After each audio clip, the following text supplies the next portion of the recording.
kábíyèsí arúgbó ọjọ́ agbógbó tó kọjá ugbó àgbààgbà tó kọjá àgbàlagbà ọ̀rọ̀ mọ́ ní sẹ́fàyà tí aláàfin àjọbọ ọ̀gbàgbà tí ń gbà ọ̀gbàgbà tí ń gbà ọ̀gbàgbà tí ń gbà láì lára ọba tí ń gbà láì ní ìkan ọba tí ń gbà balẹ̀ ilé tọmọtọmọ ọba mi ti jẹ́ ẹrù jẹ̀jẹ̀ ẹrù tí ń gbénú ẹrù gbẹ́rù mi fẹ́lẹ́rù ọba mi ti ń gbé ẹrù lórí ẹlẹ́rù gbé ẹrù fòtúyẹ léni lórí ọba mi ti jẹ́ ìjìnlẹ̀ láìrọ̀ ìjìnlẹ̀ ọ̀sán ìjìnlẹ̀ alẹ́ ìjìnlẹ̀ níbi gbogbo ọba mi ti fẹ̀ ju gbogbo fífi ayé lọ ọba mi tó ga ju gbogbo ga ayé lọ ọba mi tó jìn ju gbogbo jíjìn ayé lọ ọba mi ti ń jẹ́ ọ̀rọ̀ tó ta kókó ọ̀rọ̀ tó túra rẹ̀ ọ̀rọ̀ tí ń jẹ́ àdìtú ọ̀rọ̀ tẹ́nikẹ́ni ò lè dì tó dira rẹ̀ ọ̀rọ̀ tẹ́nikẹ́ni ò lè tú tó túra rẹ̀ ibi ó bá tú fún ọmọ ló mọ̀ mọ́ ibi tó bá dé fún ọmọ náà ló lè dé mọ́ ọba mi ti ń jẹ́ gbanigbani ọba mi ti ń jẹ́ gbàyàngbàyàn ọba mi tó gba gbogbo ayé ọba mi olùdásí olùdáǹdè ọba mi tó ní kó wà tó mi náà fi wà ọba mi tó ṣe ó ṣe fún ọ tó fi jáde tó wọlé ọba mi tó ní ká máa wọlé tá a fi rí léwọ̀ ọba mi tó ní jáde má wọlé má náà ní ọba tí ó ní ká jáde ká má wọlé má o ọba mi tó ní bẹ náà ló fi ká máa bẹ ọba mi tó ní wà náà ló fi ká máa wà Ẹlẹ́dùmarè náà ni mo fi ìbà fún arúgbó láíláí arúgbó ọjọ́ ọba mi ti ń jẹ́ ìyanu òkú dẹ̀dẹ̀ tẹrùtẹrù ọba mi alágbára ti ń gbani lọ́jọ́ ògúnle ọba mi onígẹ́gẹ́ ti yẹ́gbẹ́ onígẹ́gẹ́ tó lónìí àtàná oníyẹ̀tà ń tẹ́rin alàgbà ìjáyà àrínà jùlọ lọ alamọ lójú inú olórí àwọn tọ̀run kábíyèsí ni mo ṣe fẹ́lẹ́dùmarè tó ẹkúṣẹ́ òní o iṣẹ́ òní di ìṣẹ́mọ̀ yín lọ́wọ́ ojú yín ò ní ríbi orí yín ò ní gbàbọ̀dé àánú ọlọ́run ò ní ká lórí gbogbo wa iṣẹ́ yín o yóò máa lérè ní ẹ ò ní pàdánù ẹ ò ní ṣàṣetì ẹ ò ní ṣe àṣedànù lágbára Elédùmarè mo kí yín káàbọ̀ sórí ètò yín ètò wa Kristiani Igbani orúkọ tèmi ọmọ yín àbúrò yín àyànfẹ́ yín ọ̀rẹ́ yín náà ní Evangelist Kẹ́hìndé Oyèwọlé ọmọ arúgbó ọjọ́ lórí ètò yìí lálẹ́ yìí ohun tí a fẹ́ sọ̀rọ̀ lé lórí ó ní ṣe pẹ̀lú ìdílé o ibo la bá ìdílé onígbàgbọ́ dé lóde òní ibo làwa ìdílé onígbàgbọ́ ń bára wa lọ wọ́n sáà rí wa bá ń lọ chọ́ọ̀chì ní èrò inú wa yàtọ̀ síra wọn wọ́n rí wa bá ń gbàdúrà ní orúkọ Jésù tá à ń pè yàtọ̀ síra wọn wọ́n rí wa bá jọ ń sọ̀rọ̀ rájọ́ rẹ́rìn ni ohun tá a jọ ń sọ nínú yàtọ̀ síra ara wọn wọ́n rí wa bá jọ ń sáré ìlépa wọn yàtọ̀ síra ara wọn bẹ́ẹ̀ ni ibo ni ìdílé onígbàgbọ́ ń lọ lóde òní why are single parents so much in the Western world, even in the midst of the Christendom, the Christians. Sáà ní sọ pé kọ́mọbìnrin wà níbi tí wọ́n ti lù lálùpá. Ẹjọ́ ẹni tí wọ́n lù lálùbá mi tó kú mọ́ ẹni tó lù lọ́wọ́ ọkàn wo ló fi kú ǹjẹ́ yóò dọ́run. Bẹ́ẹ̀ lẹ́kejì ìjà àtún sọ pé kó kọ ènìyàn sílẹ̀. Ìkọ̀sílẹ̀ kọ́ bó ṣe báyìí ló bẹ́ẹ̀ mí náà o ó tàbà yóò tàbà bí ó bá tàbà gbogbo wa náà ni ibo ni ìdílé lọ lóde òní kí ló fa ìkọ̀sílẹ̀ gan kí ni tó ń fà á ti single what caused this single parent why are we having a lot of single parents in the Western world ọkọ àtìyàwó tí wọ́n fẹ́ràn ara wọn tí ọkàn wọn ṣọ̀kan kẹ́tọ́kọ̀ lórílẹ̀‐èdè tán wà tí wọ́n gbàdúrà nínú ìṣọ̀kan tán fi rọ́nà bọ́ sí orílẹ̀‐èdè mìíràn tán lórílẹ̀‐èdè mìíràn tán èdè àìyedè bẹ́lẹ̀ ìpínyà dé sí Ọlọ́run ó wá gbàdúrà wọn kán wá sórílẹ̀‐èdè kan pínyà ni àbí kí la ti fẹ́ wí. àwọn arínà tó àpọ̀lọ́dẹ òní náà tá a sọ pé tó o bá Olúwa wí ìwọ ìyàwó àfi kó o fọkọ rẹ lẹ̀ káyé rẹ tó lè dá sáà lọ́lọ́run ò wí bẹ́ẹ̀ ni àbí tá a tún sọ pọ́lọ̀ náà ló tún sọ pé ká tún kọra wọn lẹ̀ ní ibo gan là ń báyé lọ ṣé ká ní ìránṣẹ́ Ọlọ́run parọ́ ni àbí ká sọ pé Ọlọ́run kò lọ́wọ́ sí ìgbéyàwó yẹn láti bẹ̀rẹ̀ pẹ̀pẹ̀ bóyá àwọn gan ló sọra wọn pọ̀ tọ́lọ́run ò tiẹ̀ sówọ́ pọ̀ àti rí ìyàwó tí wọ́n sọ fún pé àfi tó o bá kó omi tó wà yẹn káyé rẹ̀ tó dá kí nǹkan rẹ̀ tó dìde tó kú omi ẹ̀ táyé rẹ̀ dá tó tọ́ tí nǹkan rẹ̀ dìde. àti rí ìyàwó tán ní àfi tó o bá kó omi ẹ̀ káyé rẹ̀ tó dá tó kú omi ẹ̀ tán táyé rẹ̀ tó bàjẹ́ sí. ibo là ń bá ayé lọ gan àdìtú ayé. ẹ̀yin ará lẹ́ àfi ká jòkó ká fi kalẹ̀ sí lórí ètò yìí lónìí. kí la ti fẹ́ ṣe tí àwọn ọmọ kò fi ní di ọmọ ìyá àwòsá, tí ìkan fẹ́ràn bàbá ẹ̀ tí ìkan fẹ́ràn ìyá ẹ̀, tí ìpínyà tó wà láàrin àwọn ọmọ. bàbá ní favourite, ìyá náà ní favourite, àbí bẹ́ẹ̀ kọ́ ìyá sọ pé don't call your daddy, daddy náà ni don't call your mommy. kí la ń gbìn lẹ̀ di ọ̀la àwọn ọmọ yìí? ó tá a fẹ́ sọ̀rọ̀ lórí lẹ́rẹ̀ ètò yìí nìyí. ẹ̀yin ará ilé, I want us to sit down and have a lot of time to discuss and digest this word. Many of the marriage that we have today is God involved. Yes, the Bible said, whoever God has joined together, let no man put asunder. Has God ever joined them even in the beginning? Was God involved? Or they lied to join themselves to come together in the name of God? Then, let's look into this. Do we say those who are divorced will never make heaven? What do we say? Lórí ètò ìlọ́ni, Daddy, Mommy, ó dá mi lójú pé you will surely be blessed. Ṣùgbọ́n ká tó tẹ̀síwájú, mo sọ lẹ́ẹ̀kan pé mo láwọn àlejò. Ká tó tẹ̀síwájú, ká tó bẹ̀rẹ̀ lórí lónìí, ẹ̀já dókè lọ́nà. Tá a bá padà dé pẹ̀lú èmi àtàwọn àlejò mi, àwa tú pẹ̀lẹ́pẹ̀lẹ́ sílẹ̀ lórí ètò yìí. Ẹ̀já dókè lọ́nà. Ire o.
Ibi ikú ti ń pa ọmọ wẹ́wẹ́ àánú ló fi kó Mósè yọ.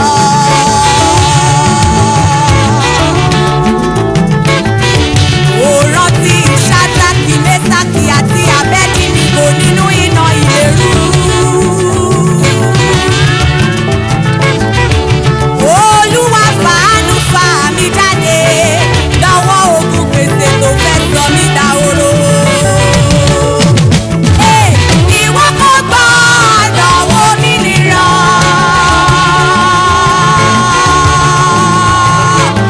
Ìwọ kò gbọ́dọ̀ wò mí níran. Torí omijé ojú mi, omijé ojú mi, omijé ojú mi ń béèrè àánú rẹ̀. Omijé ilé mi ń béèrè àánú rẹ̀. Bàbá, ọkọ mi ń béèrè àánú rẹ̀. Bàbá, yéyéyé, fi aṣọ ojú rere wọ̀ mí Ọlọ́run mi. Bàbá o, ọlọ́gẹ̀rẹ̀ tí o ti máa mú bọ́ lọ́dọ̀ rẹ̀ bàbá mi mọ́.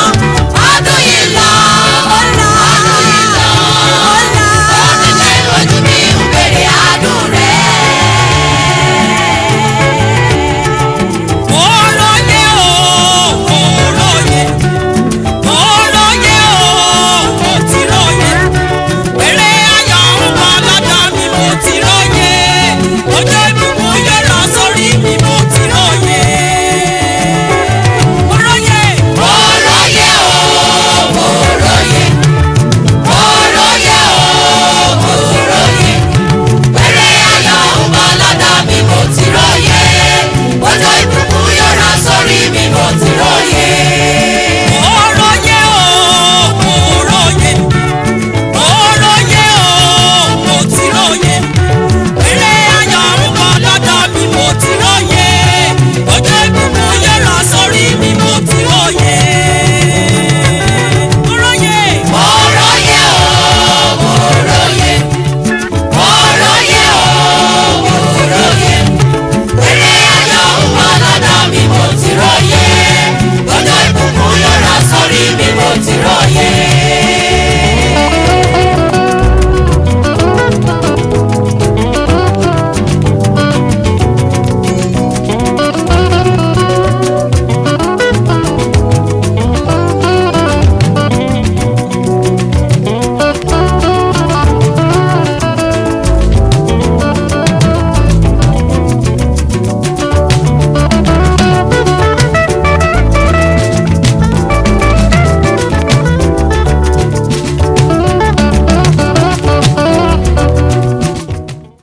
Ẹ káàbọ̀ padà sórí ètò yín ètò wa Kristiani Igbani. Ẹ rí pé mo sọ kí n tó lọ sókè lọ́run lẹ́kan pé lónìí èmi nìkan kọ́ ni mo wà nínú ilé. Mo ní àwọn bàbá mi nínú ilé. Àwọn àlejò ńláńlá náà la gbé wá lálejò ní. And for the benefit of the younger ones that are just coming up, that the children that were born here in America, so we are going to help you by mixing it little by little. By the grace of God, we are going to try, and our daddy here, they will also try to mix it so that you can learn and gain from what we are discussing tonight, because it has to do with our future. It has to do with the future of the Christendom. It has to do with the future of nation. It has to do with the future of every family. So, ohun tá ń sọ̀rọ̀ lé lórí lónìí náà tí mo ti sọ lẹ́ẹ̀kan, ó náà ní ìdílé nínú ìgbàgbọ́ àwa Kristẹni òde òní. Ibo ni ìdílé ń lọ? Ìkọ̀sílẹ̀ yìí divorce, single mother, single parent. It's not only in America, it's now also in Nigeria. Ó wà Nigeria náà, ẹ kàn máa gbọ́ pé ọkọ pa ìyàwó pa ọkọ, kíní kan ìyàwó kan kú ọ̀fà hypertension, heart attack, kíní kan. Can we anyway? By the time tí àwọn bàbá wa tí wọ́n wà lórí ètò lálẹ́ yìí, nígbà tó bá bẹ̀rẹ̀ ọ̀rọ̀ mọ̀ pé wọ́n á bá a tú wẹ́lẹ́wẹ́lẹ́ ní ẹyọ kọ̀ọ̀kan tó máa gbé láti ọwọ́ àlàáfíà mi bí bàbá wa tí a ní lálejò lálẹ́ yìí. Ẹ bá kí àwọn ará ilé kẹ̀sì dárúkọ yín fún wọn. Àlàáfíà fún gbogbo yín tẹ́ ń wò wá. Àdẹ̀gbàdúrà pé àlàáfíà Ọlọ́run kó máa bá yín gbé. Àmín. Orúkọ tèmi ni Pásítọ̀ Fẹ́mi Kájọgbọ́lá láti ìjọ Ìràpadà. Ẹ ṣé, ẹ káàbọ̀ sórí ètò wa. Ọlọ́run á túbọ̀ bá ràn yín lọ́wọ́. Tó bàbá wa tí àgbé wa tó wà ní ọwọ́ ọ̀tún mi bí ẹ bá mi kí àwọn aráàlú kẹsì dárúkọ yín fún mi. I greet you all in the name of our Lord Savior Jesus Christ. Yes, Lord. My name is Pastor Adekunle Stephen Adedeji, popularly known as Kunle Ọmọ Aláàfin Ọ̀run. Láti From the Redeemed Christian Church of God. láti jọ Fountain of ìràpadà láti jọ ìràpadà tó ẹ káàbọ̀ bàbá wa lálẹ́ yìí fún àǹfààní for the benefit of everybody that are watching at home, so we may likely miss it in both our traditional language and the English language, so for the benefit of the people at home. So mama àkọ́kọ́ gbé látọwọ́ bàbá mi tó wà níbí tó gẹ́gẹ́ bí ẹ̀yin tẹ́tí wà nínú Olúwa ti iṣẹ́ ìránṣẹ́ bí ọdún díẹ̀ sẹ́yìn báyìí tẹ́tí ní ìbápadé pẹ̀lú àwọn bàbá wa kí ó tó apá jùlọ kí bàbá wa tó fayé sílẹ̀ bàbá Akíndayọ̀mí àwọn tí wọ́n wà nígbà yẹn àti àwọn bàbá wa náà tí a ti jọ pẹ́ lẹ́nu iṣẹ́ ìránṣẹ́ níwọ̀n bá díẹ̀ tá a dáyé yìí tó bàbá wa ohun tá a sọ̀rọ̀ lé lórí tí a fẹ́ sọ̀rọ̀ lé lórí lálẹ́ yìí òun ni ìdílé nínú ìgbàgbọ́. Àwa ìdílé onígbàgbọ́ àwa kìrìsìtẹ́nì òde òní tó ibo ni ìdílé lọ gan lóde òní nínú ìgbàgbọ́. Ká tó mọ tá ń pè ní ìdílé àkọ́kọ́ gbọ́dọ̀ mọ̀ kí ni àwọn wo la ń pè ní ìdílé kìrìsìtẹ́nì náà. Àwọn wo kí ni àmúyẹ fún ìdílé kìrìsìtẹ́nì ká tó pè ní ìdílé kìrìsìtẹ́nì. Ìdílé kìrìsìtẹ́nì ó jẹ́ ọkùnrin àti obìnrin tí wọ́n ti ní Jésù gẹ́gẹ́ bí Olúwa àti olùgbàlà wọn, tí wọ́n sì ní ìgbàgbọ́ pọ́nbélé tí wọ́n sì bá Olúwa dúró lójú méjèèjì, tó jẹ́ wípé káwọn méjèèjì tó ríra wọn wọ́n gba ìtọ́ni láti ọ̀run wá wípé tó arákùnrin mo fẹ́ fẹ́, arábìnrin mo fẹ́ fẹ́, pẹ̀lú ìfọwọ́sowọ́pọ̀ àwọn ènìyàn Olúwa tí ì sì ṣe pé ìfọwọ́sowọ́pọ̀ yẹn àwọn òbí àwọn méjèèjì sì fọwọ́ sí wọ́n sì ṣe ìgbéyàwó mímọ́. Ọjọ́ yẹn ni wọ́n ti gbé ìdílé kalẹ̀. Lẹ́yìn ìyẹn bí ọmọ bá wá ti ń tẹ̀lé ìdílé ń pọ̀ sí náà nù. Ohun tá a lè pè ní ìdílé nìyẹn. Níta bá sì pè ní ìdílé yẹn jẹ́ aṣojú fún Kristi, wọ́n jẹ́ aṣojú ìjọba Ọlọ́run nítorí wípé wọ́n máa fi ojú wò wọ́n pé ìdílé onígbàgbọ́ lélẹ́yìí, ìṣesí wọn, ìhùwàsí wọn. Torí bẹ́ẹ̀ ni sọ fún wa onílé Áńtíókù òní wọ́n ti pe àwọn onígbàgbọ́ àwọn ọmọlẹ́yìn Kristi ní Kristiani, torí pé ìṣesí wọn bá ti Kristi lọ wọ́n á pè wọ́n ní àwọn olùtẹ̀lé Kristi. Bẹ́ẹ̀ náà ni ìdílé gbọ́dọ̀ rí. Bí ìdílé bá ti ní àwòrán Kristi nínú, dájúdájú ibi tí wọ́n ń lọ ibi ògo ni. Ẹ ṣé bàbá wa tó pásítọ̀ Kájọ Gbọ̀lá gẹ́gẹ́ bí tí bàbá wa sọ ọtí ìsẹ̀yìn náà tó pè ní ìdílé, kí làwọn àmúyẹ tí a fojú wò pé ó yẹ ká máa rí láti ara àwọn ìdílé tí onígbàgbọ́. I want to put it in this way. A Christian family, there's some things that need to be seen that will motivate other that is around, especially I'm talking of unbeliever. The character, the way you teach your children, the way you teach them the way of the Lord, as you nurture them. If, for example, you are just a caretaker to take care of the children. So God is expected you to teach them the way of the Lord. Teach them the right thing to do. For example, at around me, even to join my Ọlọ́run, wọ́n á rí ẹni tó jù ú lọ, wọ́n á fẹ́ bọ́ lọ́wọ́ ẹ̀, especially nílùú táwa yìí. Kò sí ìrẹ̀sílẹ̀ pé, but respect, there is nothing like that. But as a child as a Christian family, you need to teach your children the way of the Lord, how to respect the elders. These are the things that is expected, as a Christian family. When you teach them the way of the Lord, you teach them how to respect the elder, you discover that people, this must be from the family, Christian family. People can easily identify them in the midst of the crowd.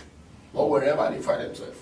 ẹ ṣé bàbá wa èmi náà ń fi mò ń bẹ tí ń sọ náà ni mò ń nóòtì ẹ̀ sílẹ̀ tó ó túmọ̀ sí pé the teaching of the fear of God must be planted into the family so that we are going to represent Christ's way outside to others unbelievers in order to come into Christ. Okay, tó mo rí pé ohun tí ẹ̀yin bàbá mi méjèèjì ń sọ ibi ìkankan náà ni ẹ̀ ń tẹ̀léra ìwà lọ tó ibi tí ọ̀rọ̀ mi wá lọ lálẹ́ yìí ni fún for the benefit of people that are hearing us at home and for the benefit of many things that is going on in the nation, in the world at large, and in the advanced country. So that is why we are treating this topic today. Bàbá wa tó ìkọ̀sílẹ̀ divorce in the body of Christ. Are we to condemn it? Or what do we do? Because right now there are so many single parents all over the world. Most especially in this very country, America. Single parents are so paramount, they are so much. Everywhere. In our nation, Nigeria, is now coming up. Do we condemn it? Or what do we do? The Bible says, if the foundation be destroyed, what can the righteous do? Tí ìpìlẹ̀ bá bàjẹ́, kí ni olódodo yóò ṣe? kí ni olódodo yóò ṣe? Ọ̀pọ̀ ìdílé tí ó di wípé wọ́n dé ìkóríta kan tí ìpínyà dé, ó ní í ṣe pẹ̀lú ìpìlẹ̀. Tí ìpìlẹ̀ yẹn ò bá dúró sánsán, tí ò bá dúró sánsán, ó lè mẹ́hẹ lọ́jọ́ iwájú. Ìyẹn ni nígbà tí gbogbo wa tá wà kékeré tá wà ní èwe tí àwọn bàbá wa ń kọ́ wa, ọlọ́pàá àwọn àgbà gbàdúrà o, wọ́n á ní gbàdúrà. Èyí tó lọ́n bá yàn fún ọ ní kò yàn, má fojú yàn. Kí ló fa ìkọ̀sílẹ̀ làbàkọ́? Kí ló fà táwọn gbé? Kí ló fà tí àwọn èèyàn kọra wọn sílẹ̀ lónìí? Ìyẹn gan làbàkọ́kọ́ wù làbà gbéyẹ̀wò àti ọ̀nà wo la fi lè dènà ẹ̀ tí òfin ní wá sáyé mọ́. Torí pé kì í ṣe fi Ọlọ́run pé kéèyàn kọ́kọ́ àtìyàwó fẹ́ra kí wọ́n pínyà. Ó ní ohunkóhun tí Ọlọ́run bá ti so pọ̀ kí ẹnikẹ́ni má ṣe yà wọ́n, ohun tí Bíbélì sọ nìyẹn. Ṣùgbọ́n tí ìpìlẹ̀ bá bàjẹ́, kí ni olódodo ṣe? Ó jẹ́ ìbéèrè tí ọ̀pọ̀lọpọ̀ rí ìdáhùn fún. Torí pé Ọlọ́run ò lè sọ yí pé lọ́ọ̀rì fẹ́ ẹni tí ẹjọ́ máa tún pínyà nígbà tó sọ pé no man should put asunder. So he will not ask you to go and marry someone that you are going to be separated in future time. It's just because we are the problem of ourselves. We don't ask God. We don't wait for God. Some people, nígbà tí wọ́n bá ti béèrè, tètè gbogbo náà fọgbọ́n kú ìgbàgbọ́ apply wisdom. Wọ́n náà lájú ẹ ti bówó ti wà lájú ẹ ẹlòmíràn rẹ ju títí báyìí pupa ní rí. Ẹlòmíràn tẹ̀ ti ní quality, ó ti ní taste. Ó ti ní taste tí ó fẹ́. Nígbà yóò ti kọ́ sínú pépà báyìí tí ọkùnrin yẹn bá ti bá sọ bó tiẹ̀ jẹ́ pé wòlíì kan àbọ̀lọ́run ló bá sọ á ní ẹ̀ kò pass across yẹn ni ọwọ́ àlọ́rẹ̀ ìyẹn ìtọ̀fẹ́. Àwọn míì sì tún wá ní àṣà kan, wọ́n kó obìnrin bíi 4 àbí ọkùnrin bíi 5. Olùsàpáṣẹ bá ń gbàgbé ìwọ lolúwa wí nú ẹ̀. Ọlọ́run wa ò sí nínú rúdurùdu. Only you getting about 5-10 men and you are asking your pastor to choose one for you. Ọlọ́run má jẹ́ ojú mu. Ẹ jẹ́ fún lápẹẹrẹ kan, arákùnrin kan, ẹ máa wọ́n rí Facebook, kí láti ẹ̀ tí máa ń pè náà, chat, wọ́n chat ara wọn. Ibẹ̀ ló ti rí ọmọbìnrin pupa kan. Ọwọ́ gbé wa orí rédíò wọ́n ti ń sọ̀rọ̀ yìí o, èmi lọ bá producer program yìí ń bọ̀ lẹ́yìn ètò. Ó ní ẹjọ́ òun fẹ́ kí wọ́n bá òun dá sí wípé òun rí ọmọbìnrin yẹn, ó wá mú lọ́dọ̀ pásítọ̀ ẹ̀.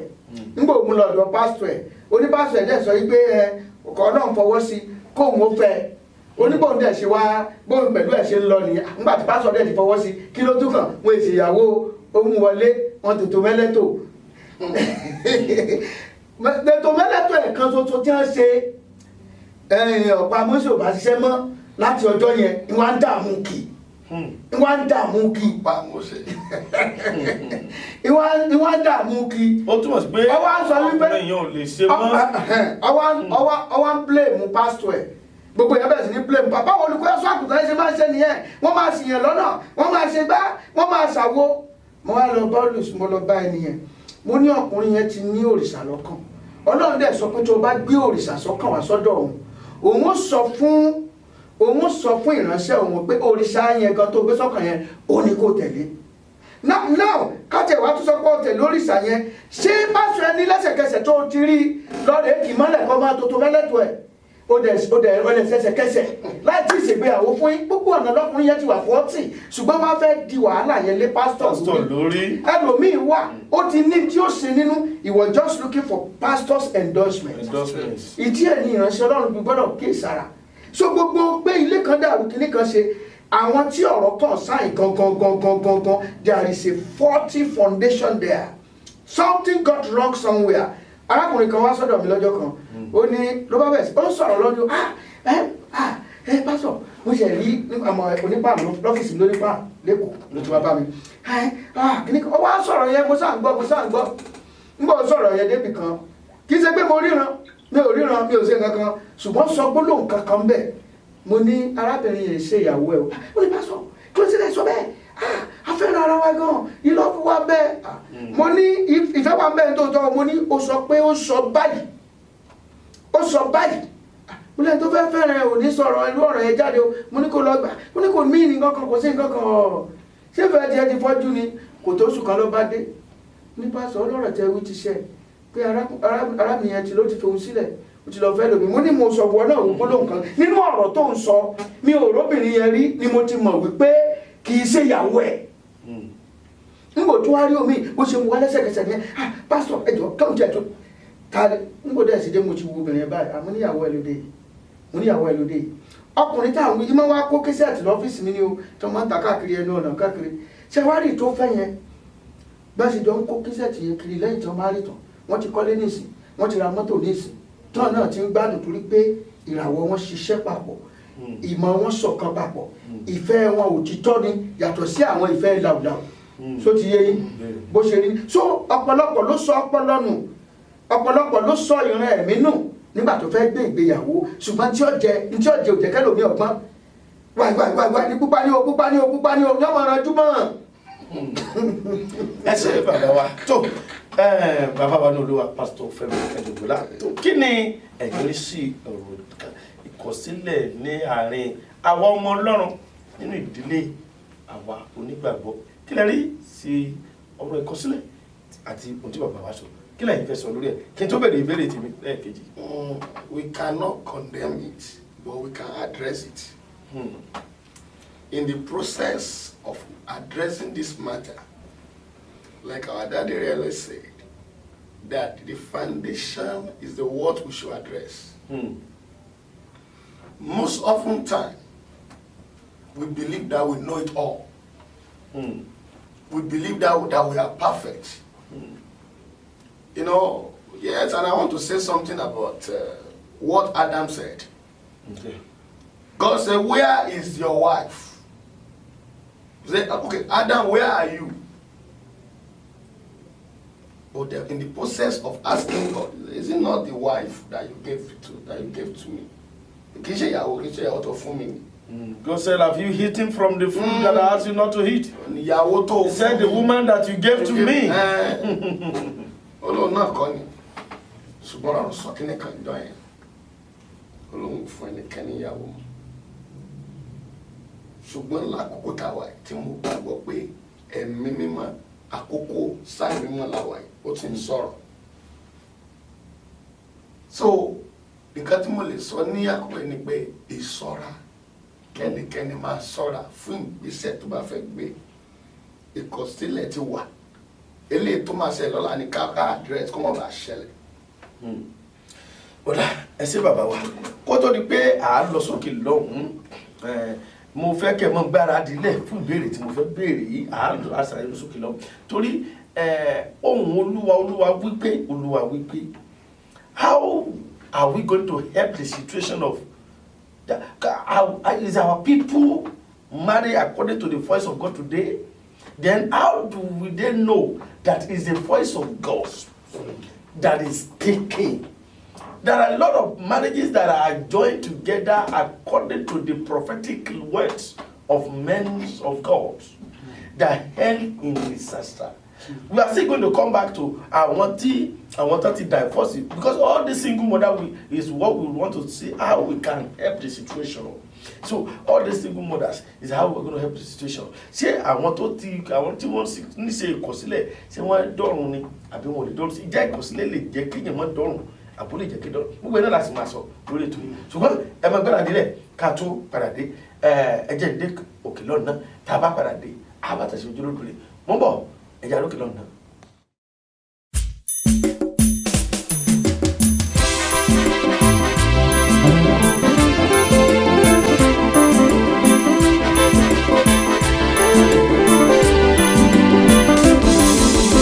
Àpáta Ísírẹ́lì, ẹni ayérayé, Ọlọ́run òkè tó fi ayé ṣe ìtìsẹ̀, Ọlọ́run àwọn apọ́stélì, ẹ̀mí inú àwọn wòlíì mímọ́, mo wá rí fún wọn o, ìwọ ni o Bàbá.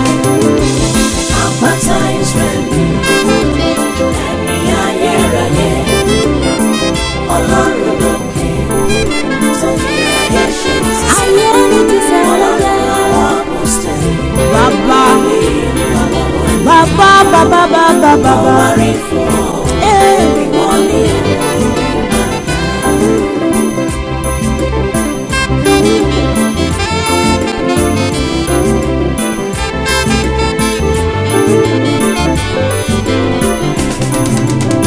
Àpáta Ísírẹ́lì, ẹni ayérayé, ìwọ ló ti wà nínú ìmọ́lẹ̀ tójú ẹnìkan kò rí. Fún mi láwòrán rẹ Bàbá, kọ́ mi láti júbà rẹ, ọkàn mi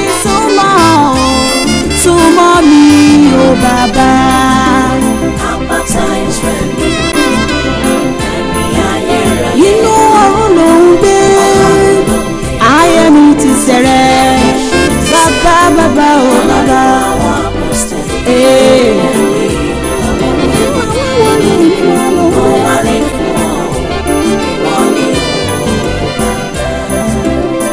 Ọba àwọn ẹni mímọ́, ìpilẹ̀ṣẹ̀ àti òpin, Lord, that's what you are. Ó mọyé àwọn ìràwọ̀ lóde ọ̀run, ohùn rẹ̀ ló tó san àrà o. Ọlọ́run àgbà tó ń darí gbogbo àwọn àgbààgbà arúgbó ọjọ́. Mo wá rí fún ọ o, àpáta ayérayé. Àpáta Ísírẹ́lì, ẹni ayérayé, Ọlọ́run lókè tó fi ayé ṣe ìtìsẹ̀. Ìmọ́lẹ̀ ló fi ṣaṣọ bora, kò sẹ́ni tó tó ọ, kò sẹ́ni tó jù ọ́ lọ o. Bàbá mi wọ́n ní agbára ńláńlá, èyí tí ó fi gbé Jésù wọ̀, agbára àjíǹde tó ń fohùn tí òun wá lẹ́yìn wá ọ̀la hàn fún àwọn wòlíì mímọ́. Ó tún fàṣírí tí ó pa àmọ́ hàn fáwọn ènìyàn rẹ̀. Ìyanu lẹ̀rí rẹ̀ ó Bàbá, mo wá rí o. Àpáta Ísírẹ́lì, ó ti wà láyé ó tún máa bẹ Bàbá. Ìgbà táyé bẹ ó tún di Ọlọ́run wa. Báyìí ò bá sí mọ́ ò wà títí láéláéláéláé. Ọlọ́run àwa.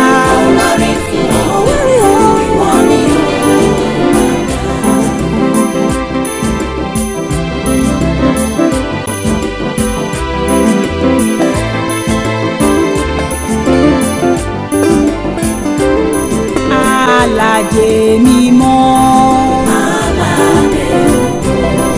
aládé mímọ́,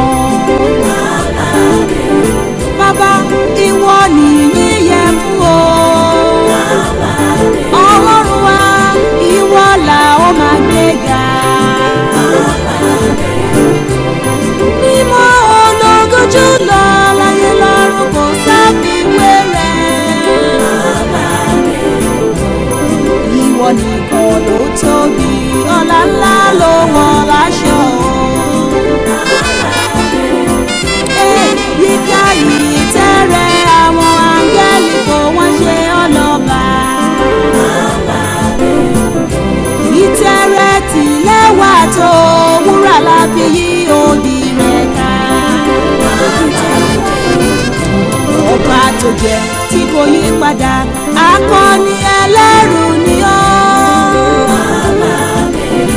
Ìwọ làwọn aládé wúrà pàdé wọn lẹ́lẹ́ yìí tẹ̀ rẹ̀ ká. Àjùbà o, àjùbà o, ẹni tó gun ìjì lẹ́ṣin. Àjùbà o, àjùbà o, ẹni tó fẹ́ jẹ ọmọ rẹ̀ rúbọ.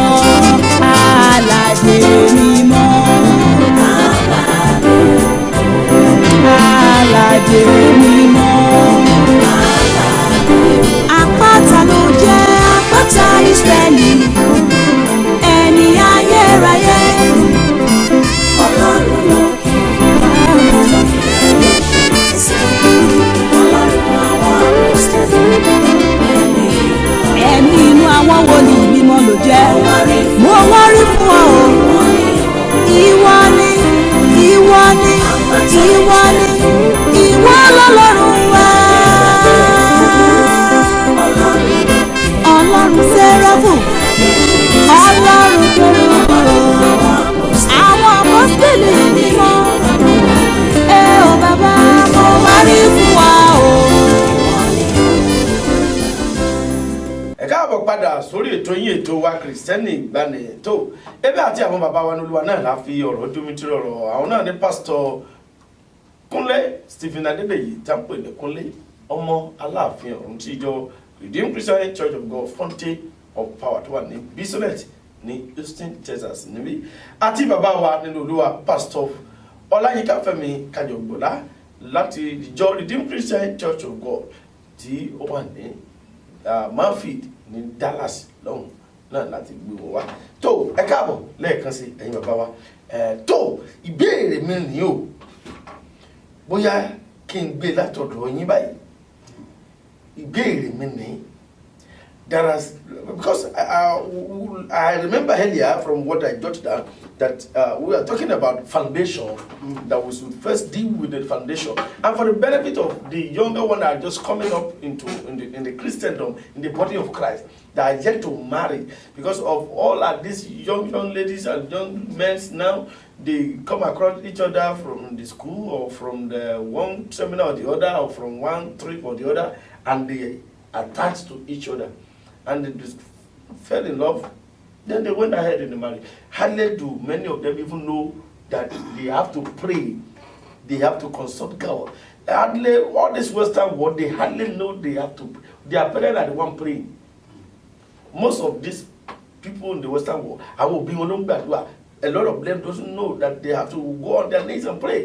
And even those that know how to pray, how would they know that it is God that is speaking to them? Reason for this question, sir. I'm going to give an example. That is a pastor that is my pastor friend. So he prayed. He has a fiancée. Then he has a fiancée. Then so then along the line, one Thursday, digging deep, this young lady just came in. And when we got him, my pastor friend said, "Evangelist, that is going to be my wife." I said, "What of the sister we all know before?" She said, "I hear the voice of God telling me that that is your wife." "Are you sure?" Because this is a personal decision between you and your destiny and your God. So I said, "Okay, let me pray over it." So I prayed. I was not convinced. He is the one that is going to get married. He prayed. He is convinced. No, I'm not the one that is going to get married. He is the one. So he prayed and he said he is convinced that this is his wife. Now, every other pastor that said, "No, brother, pastor, no, you cannot marry. What we saw is not good." He said, "No, I can see it." Some pastors supported it and said, "Yes, she is the wife." Now, sir, they forced the wedding held on Saturday. The following Monday, the pastor was sacked from office, place of work. That is the gift from his office after the wedding. He was the head of a department in the bank and was relieved of his job. Okay. A month after the wedding, the church, how am I going to put it? The church reduces the level. He is the head of the church, of the branch. He's a pastor in charge. Yes, God bless you, sir. He was demoted. That okay, for one reason or the other, you are the parish pastor, you are the pastor in charge of this place, and for this you are going to be taken to a branch that is going to be set up in one. They now took him to a very remote area. They now rented an uncompleted building. This is his life story, true life story, sir. They now rented a uncompleted building that they want to be using the living room. So that is why they know he has anointing, so he can build people there.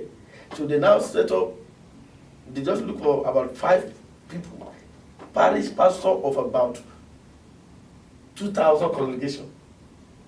Now pastoring 5 people. And along the line, it was late before he knew that it wasn't God that was speaking. Or would we say he's confused that was it God that was talking to him then? Is it the one that was hearing another voice?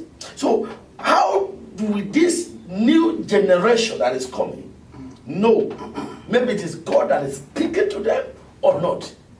So that to prevent single parent in the future. Thank you very much.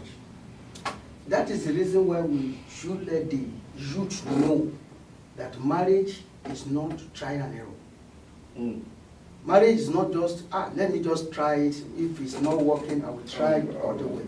We should let them know that God is not supporting divorce. Because if we let them know that God supports divorce, what we are telling them is that you can just try and error. If you try this, it doesn't work, you can leave it and do other one. You have to think deep.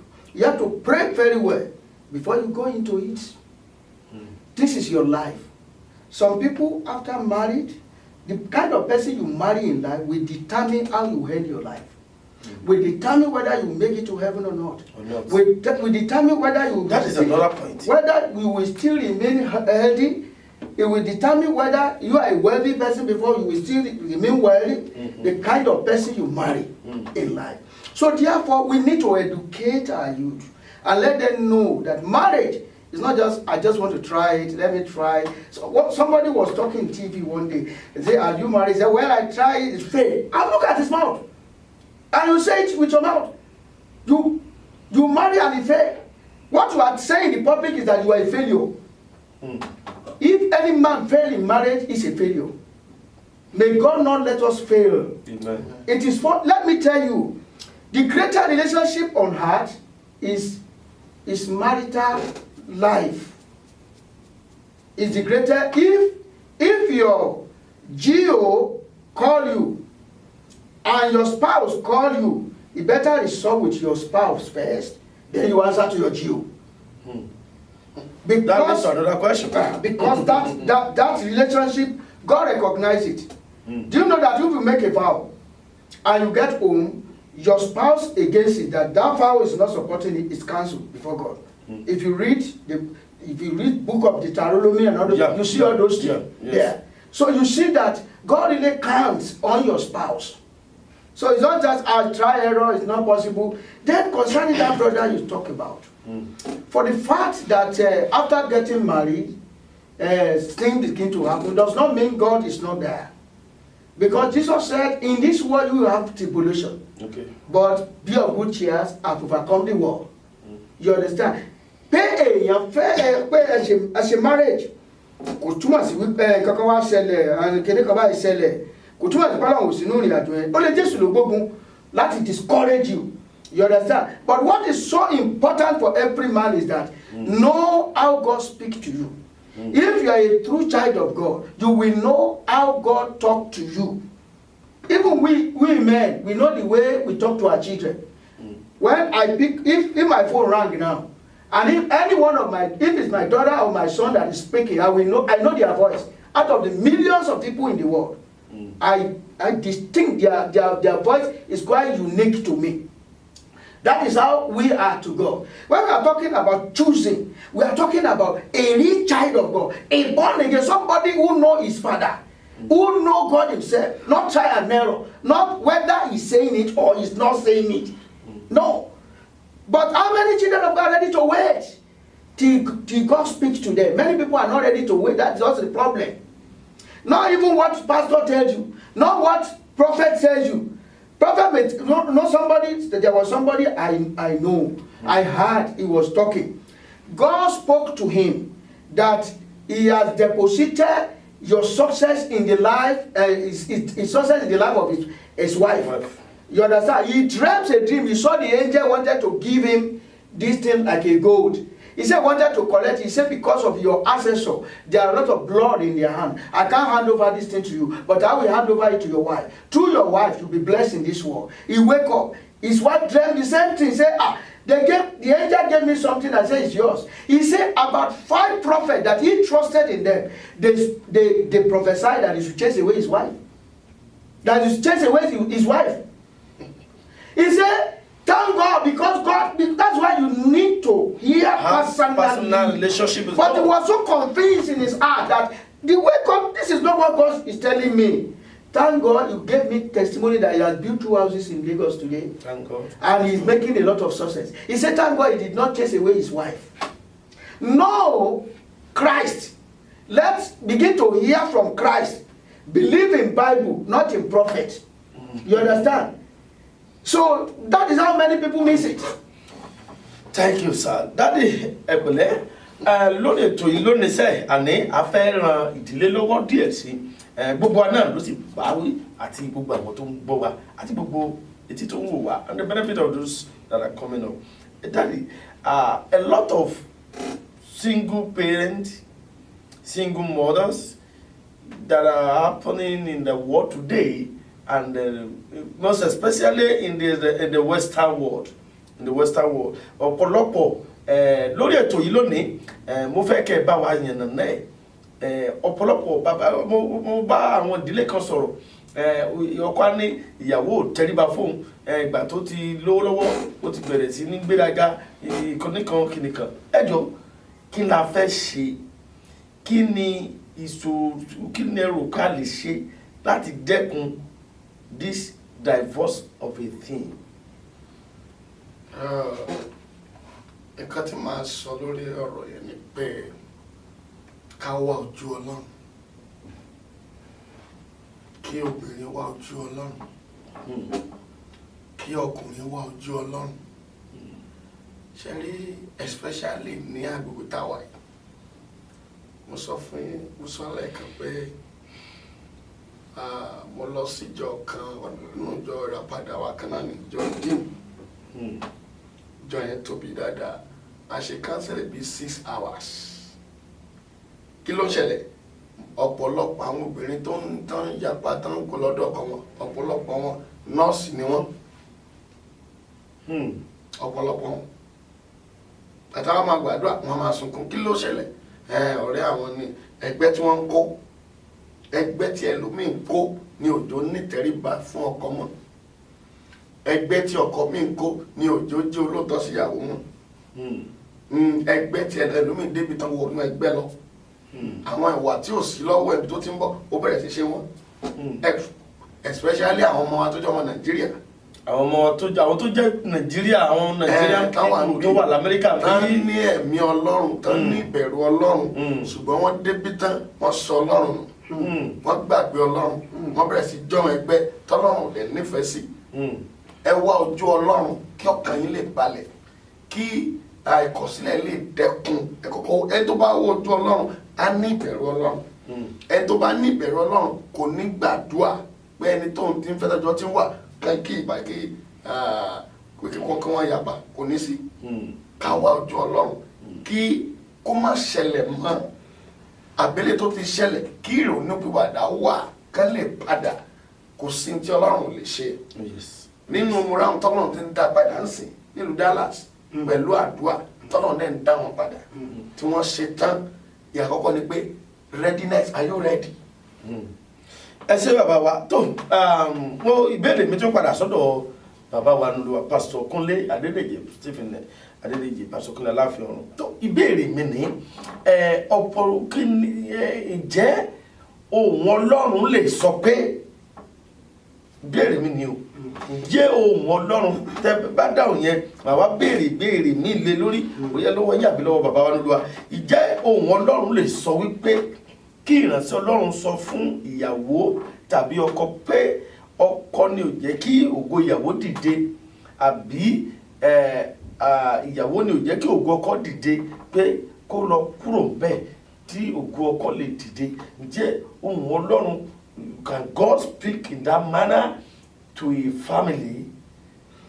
ṣé rí tí a bá ń sọ nípa Ọlọ́run bá yàn sọ̀rọ̀ ṣe rí personal relationship wa sí Ọlọ́run ó yàtọ̀ síra wọn bá a ti wà yìí tí àsọtẹ́lẹ̀ bá jáde ní gbangba yàwó ó rọrùn láti judge ẹ̀ àbí òye yín ṣùgbọ́n tí àsọtẹ́lẹ̀ bá ti di personal kọ́ni ìtọ́lọ́run fún yín sìn ó ṣòro sí fún èèyàn kankan láti ó lè mọ yí àwọn èèyàn àbí òye yín